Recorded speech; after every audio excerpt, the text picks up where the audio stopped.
Assalamualaikum warahmatullahi wabarakatuh. Salam sejahtera untuk kita semua. Om Swastiastu, Namo Buddhaya, salam kebajikan. Seperti biasa, mari kita bersyukur bahwa kita masih diberi kesempatan untuk bertemu karena nikmat sehingga kita dapat bermujawaah di materi perkuliahan bahasa Indonesia ini. Kita harus banyak bersyukur karena di luar sana banyak anak-anak kita yang tidak diberi kesempatan untuk mengikuti pendidikan profesi kebidanan. Namun yang ada di sini diberi kesempatan, maka sekali lagi kita harus banyak bersyukur. Nama saya Dr. Adis Parmono, MPD, selaku pengampu mata kuliah Bahasa Indonesia. Materi pertama yang kita sajikan adalah fungsi dan kedudukan bahasa Indonesia. Apa itu fungsi dan kedudukan bahasa Indonesia? Mari kita lihat.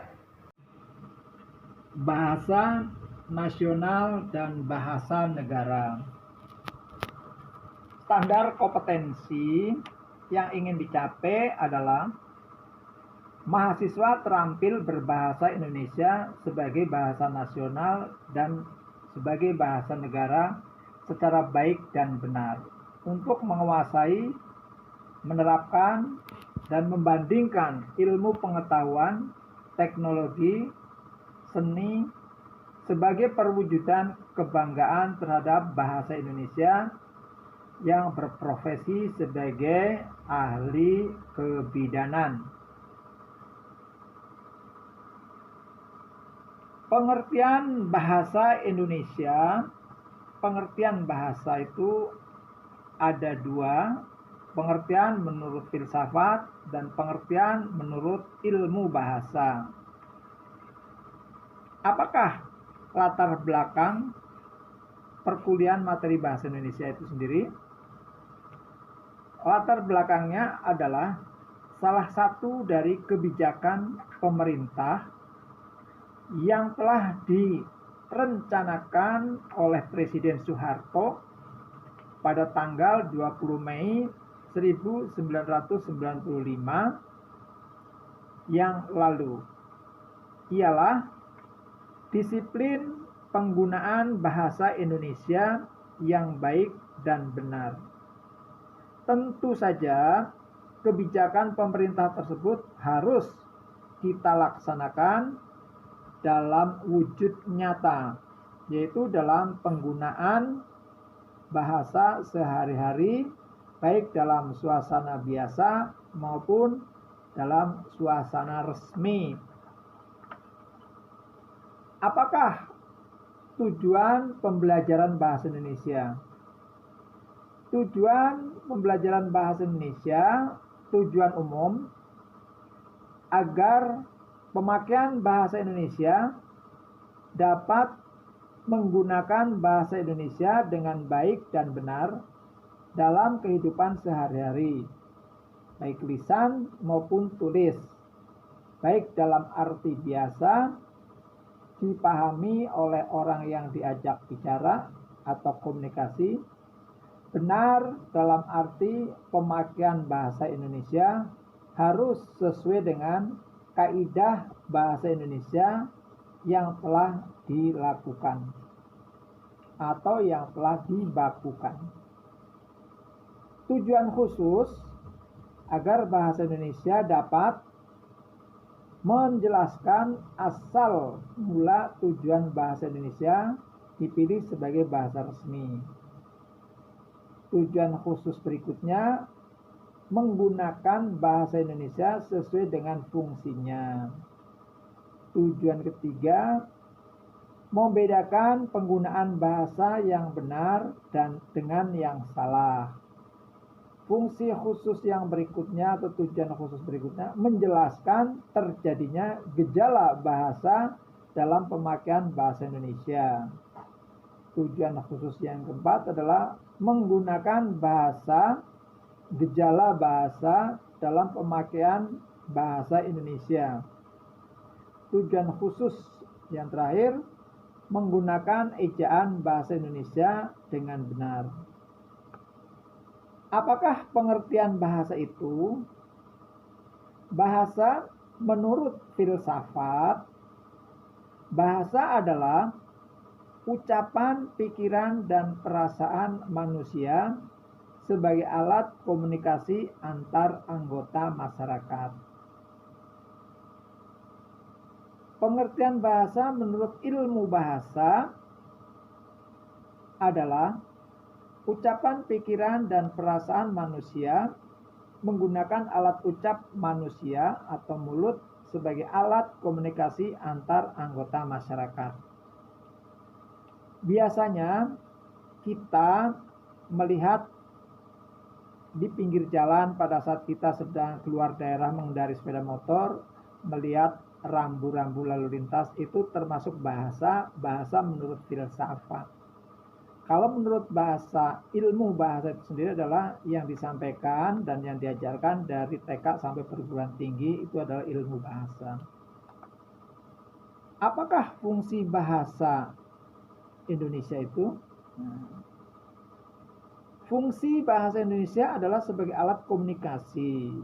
Nah, pada bagian ini yang perlu diketahui bahwa alat komunikasi yang dilakukan manusia adalah dalam kehidupan sehari-hari adalah alat komunikasi. Ada dua yang harus kita perhatikan, yaitu isyarat dan bahasa.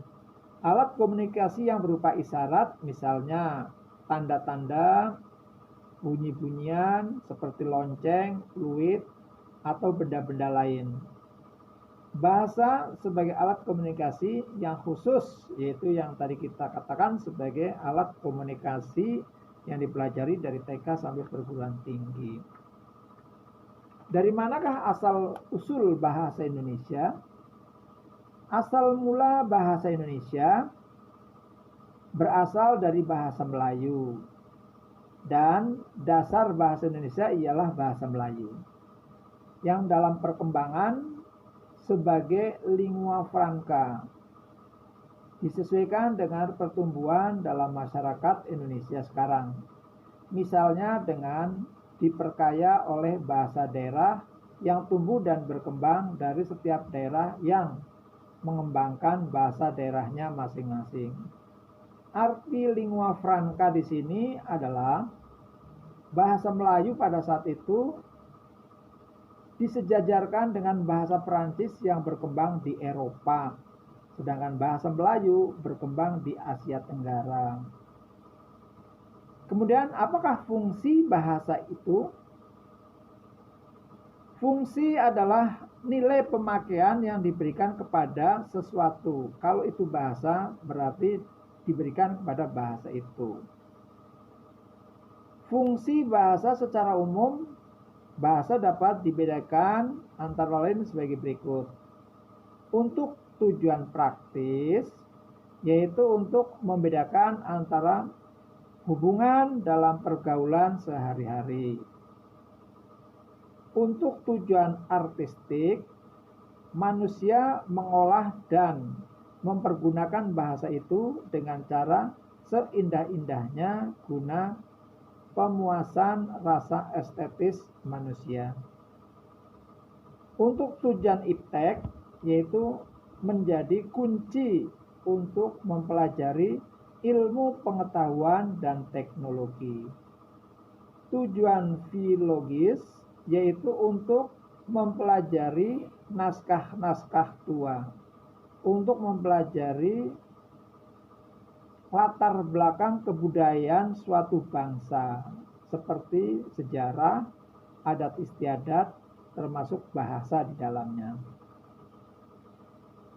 Segala sesuatu akan berfungsi apabila memiliki kedudukan. Ini yang kita perhatikan. Nah, di sini bahasa Indonesia pernah memiliki dua kali kedudukan. Nah, di dalam kedudukan itu akan memiliki fungsi. Apakah kedudukan itu? Kedudukan adalah status relatif yang diberikan kepada sesuatu. Kalau itu bahasa, berarti status relatif yang diberikan kepada bahasa itu. Kedudukan bahasa Indonesia pernah 2 kali. Yang pertama, sebagai bahasa nasional. Dasar hukumnya adalah tanggal 28 Oktober 1928, yaitu di dalam Sumpah Pemuda. Kami putra-putri Indonesia bertanah air satu, tanah air Indonesia. Kami putra-putri Indonesia berbangsa satu, bangsa Indonesia. Kami putra-putri Indonesia menjunjung tinggi bahasa persatuan, bahasa Indonesia. Kedudukan yang kedua, dasar hukumnya adalah tanggal 17 Agustus 1945 sebagai bahasa negara. Setelah Indonesia merdeka tanggal 17 Agustus, maka tanggal 18 disusunlah Undang-Undang Dasar 45. Dan di dalam Undang-Undang Dasar 45 pasal 36 berbunyi bahasa negara adalah bahasa Indonesia. Di dalam kedudukan itulah bahasa Indonesia memiliki fungsi.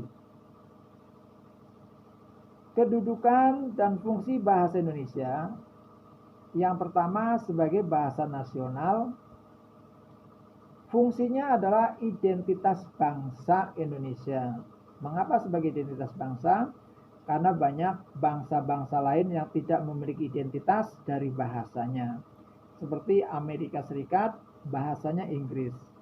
Australia, bahasanya Inggris. Berarti tidak memiliki identitas. Adapun bangsa lain yang memiliki identitas seperti Jerman, bahasa Jerman, Jepang, bahasa Jepang, Perancis, bahasa Perancis. Nah, Indonesia, bahasa Indonesia, orang Indonesia. Kemudian fungsi yang kedua dari bahasa nasional adalah rasa kebanggaan nasional. Mengapa kita harus bangga memiliki bahasa Indonesia? Karena di dalam parlemen dan di dalam kesehariannya kita menggunakan bahasa Indonesia. Adapun negara lain tidak memiliki kebanggaan karena seperti Filipina punya Tagalog tapi menggunakan bahasa Inggris. Malaysia sendiri yang dekat dengan kita punya bahasa Melayu menggunakan bahasa Inggris di parlemennya. Kemudian fungsi ketiga dari bahasa nasional sebagai alat komunikasi antar suku bangsa di Indonesia. Di Indonesia yang terdiri dari beribu-ribu suku, bahkan bahasa Indonesia itu, bahasa suku di Indonesia ada 1.500 suku. Ya. Maka tanpa ada bahasa Indonesia, dari mereka itu tidak akan bisa dipersatukan. Kenyataannya di sini adalah 300 tahun dijajah oleh Belanda, kita tidak bisa merdeka. Tapi setelah ada Sumpah Pemuda, kita baru bisa merdeka, disatukan oleh bahasa Indonesia. Fungsi yang keempat sebagai bahasa nasional adalah dalam pembinaan kebudayaan nasional yang baru. Bahasa Indonesia memainkan peran sebagai wadah atau penampung kebudayaan yang baru, baik yang berasal dari dalam maupun berasal dari luar negeri. Itu adalah fungsi di dalam kedudukan sebagai bahasa nasional.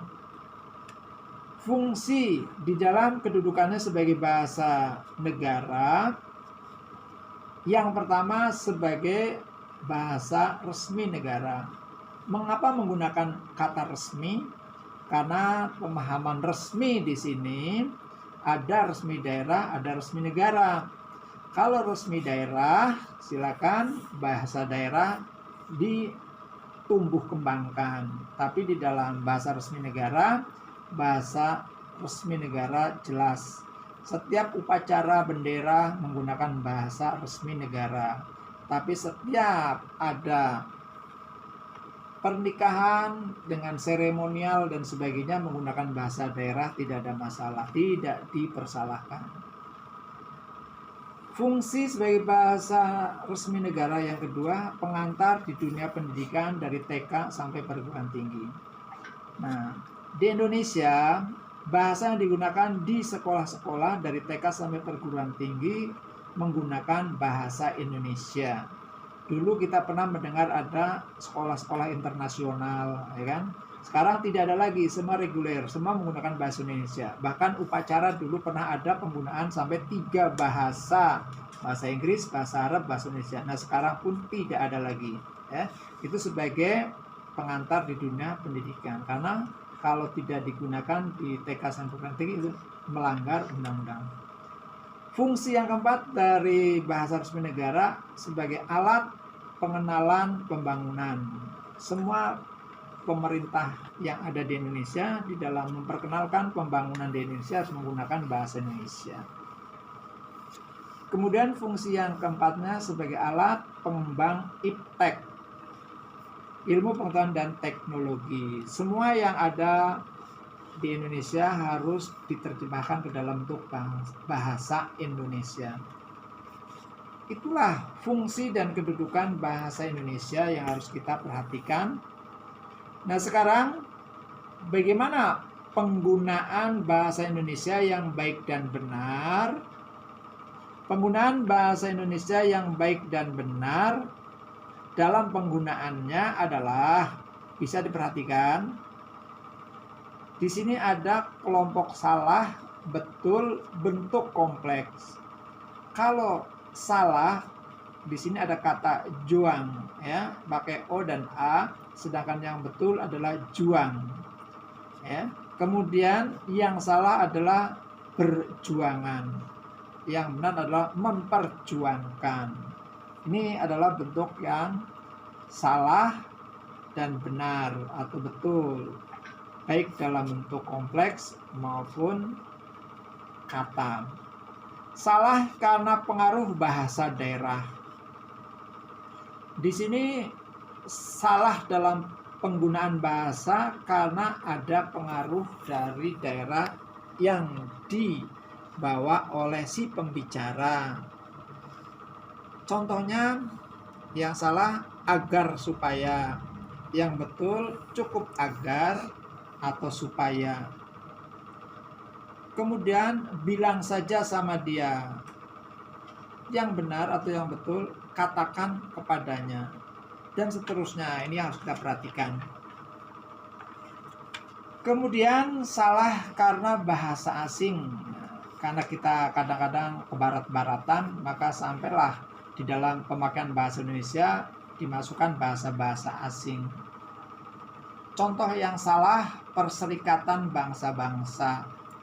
Yang betul, Perserikatan Bangsa. Karena perserikatan sudah mengandung arti banyak. Bikin betul, yang betul adalah membetulkan. Bikin bersih, yang betul adalah membersihkan, dan seterusnya. Salah karena kurang memahami tata bahasa Indonesia. Dalam hal ini karena pengaruh gejala bahasa.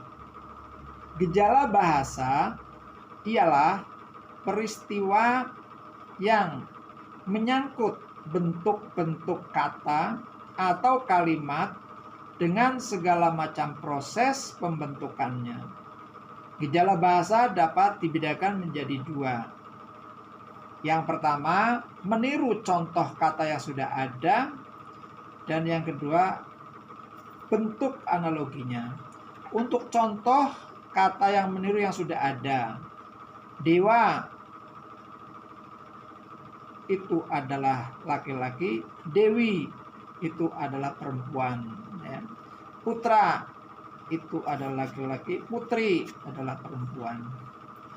Demikian juga bentuk analoginya, muda menjadi mudi, siswa ya, menjadi mahasiswa, dan seterusnya. Kemudian karena analogi dari bahasa asli, kata yang sudah ada dikemukakan, yang benar adalah diajukan, diusulkan. Diketengahkan, yang benar adalah ditampilkan. Bentuk analoginya dikedepankan, dibawa ke depan. Disampaikan, dari kata diketengahkan, dan seterusnya. Kemudian bentuk analogi hasil swadaya bahasa. Dalam bahasa Belanda, karena kita pernah dijajah Belanda 350 tahun, maka ada pengaruhnya ya di dalam bahasa Indonesia. Seperti kata onrechtvaardig, artinya itu tidak adil. Kemudian swadayanya adalah onrechtvaardigheid, ketidakadilan. Dari bentuk kata itu muncullah bentuk lain yang berpola ketidakadilan, seperti ketidakberesan, ketidakbecusan, ketidakhadiran, dan seterusnya. Kemudian analogi yang salah. Analogi yang wajar, olahragawan, muda-mudi, ilmuwan, sukarelawan. Analogi yang salah, pirsawan.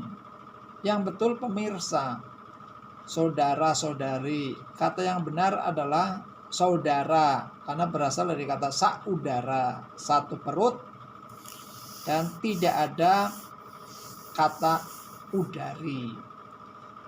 Geologiwan, geolog. Pancasila, Pancasila, dan seterusnya. Gejala kontaminasi. Kontaminasi artinya kerancuan, baik dalam susunan, perserangkaian, penggabungan. Gejala kontaminasi dapat dibedakan atas 3 hal. 1. Kontaminasi kalimat atau susunan kalimat. 2. Kontaminasi susunan kata. 3. Kontaminasi imbuhan. Kontaminasi kalimat. Gejala kontaminasi terjadi karena 2 kemungkinan. Orang kurang menguasai bahasa atau penggunaan bahasa yang tepat, baik dalam menyusun kalimat, menyusun kata, dalam suatu frase atau kelompok, atau penggunaan gabungan beberapa imbuhan pada sebuah kata. Kontaminasi terjadi tidak dengan sengaja, karena ketika seseorang akan menulis atau mengucapkan sesuatu, 2 pengertian sejajar atau berdekatan artinya timbul sekaligus dalam pikirannya, sehingga yang dilahirkan sebagian diambil dari yang pertama dan sebagian diambil lagi dari yang kedua. Gabungan ini menimbulkan pengertian yang kacau. Kalimat yang kacau atau yang rancu itu dapat dikembalikan kepada 2 kalimat aslinya. Contoh kalimat rancu. Kepada yang merasa kehilangan pulpen, harap datang di kantor tata usaha. Kalimat asal, yang merasa kehilangan pulpen, harap datang ke kantor tata usaha. Yang merasa kehilangan pulpen, harap datang mengambilnya di kantor tata usaha. Contoh kalimat rancu. Di sekolah, murid-murid dilarang tidak boleh merokok. Kalimat asalnya, di sekolah, murid-murid dilarang merokok. Di sekolah, murid-murid tidak boleh merokok. Kontaminasi susunan kata. Contoh dalam kalimat. Telah berulang kali kunasihati, tetapi kelakuannya tidak berubah. Kalimat semula, telah berulang-ulang kunasihati, tetapi kelakuannya tidak berubah. Telah berkali-kali kunasihati, tetapi kelakuannya tidak berubah. Kontaminasi imbuhan. Contohnya bentuk rancu, jalan itu sedang dipertinggikan. bentuk asalnya jalan itu sedang ditinggikan, dijadikan lebih tinggi. Jalan itu sedang dipertinggi, dijadikan lebih tinggi. Gejala pleonasme. Pleonasme ialah gejala penggunaan kata yang berlebih-lebihan. Si pembicara tak sadar bahwa yang diucapkannya itu menunjukkan gejala berlebih-lebihan.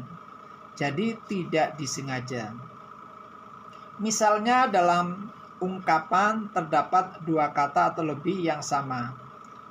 Contoh, hanya ini saja yang dapat ku berikan kepadamu. Hanya dan saja. Contoh lain, perhatiannya kepada pelajaran sangat sedikit sekali. Sangat dan sekali itu memiliki makna yang sama. Dibuat bukan karena tak sengaja, melainkan karena tidak tahu bahwa kata-kata yang diucapkan itu mengungkapkan pengertian yang berlebihan. Kata kedua sebetulnya tidak usah diucapkan lagi karena pengertiannya sama dengan kata yang pertama. Contoh, naik ke atas. Naik pasti ke atas. Maju ke depan. Maju pasti ke depan. Dan seterusnya. Dibuat dengan sengaja sebagai sesuatu yang memiliki gaya. Gaya bahasa untuk mengeraskan arti atau intensitas atau untuk memperindah bahasa. Contoh, sampan kecil itu sangat berani menyeberangi lautan luas. Sampan sama saja perahu kecil. Laut sama saja sudah pasti luas.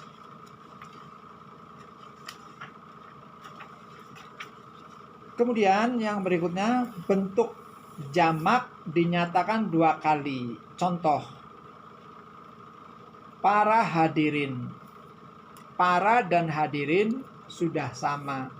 Sama-sama menyatakan banyak. 5 orang anak sedang bermain di tanah lapang. Saudara-saudara sekalian yang saya hormati. 5 orang anak-anak. Nah ini sudah 5 ada anak-anak. Sudah saudara-saudara ada kata sekalian. Ini namanya bentuk jamak yang dinyatakan 2 kali. Kemudian gejala hiperkorek. Gejala bahasa hiperkorek sebagai bentuk kata dari kata yang sudah betul dibetulkan lagi, ya. Dibetulkan lagi justru menjadi salah. Gejala bahasa hiperkorek kejadiannya hampir sama dengan gejala bahasa lain, yaitu mungkin karena tidak tahu, tidak sengaja, atau disengaja agar dikatakan lebih hebat. Contoh kata gejala hiperkorek. Betul dan hiperkorek. Sah. Nah, hiperkoreknya adalah sah ditambah dengan Y. Padahal sah dalam pengertian disetujui dan sah dalam pengertian pakai Y adalah raja atau bangsawan. Surga dengan surga pakai Y yang berasal dari kata swarga, Sanskerta. Salat dengan salat pakai Y. Nah, ini namanya gejala hiperkorek. Demikian fungsi dan kedudukan bahasa Indonesia sebagai bahasa nasional dan sebagai bahasa resmi negara. Apabila masih ada yang belum paham, bisa kalian tanyakan di dalam link yang ada di bawah ini supaya lebih jelas lagi. Terima kasih.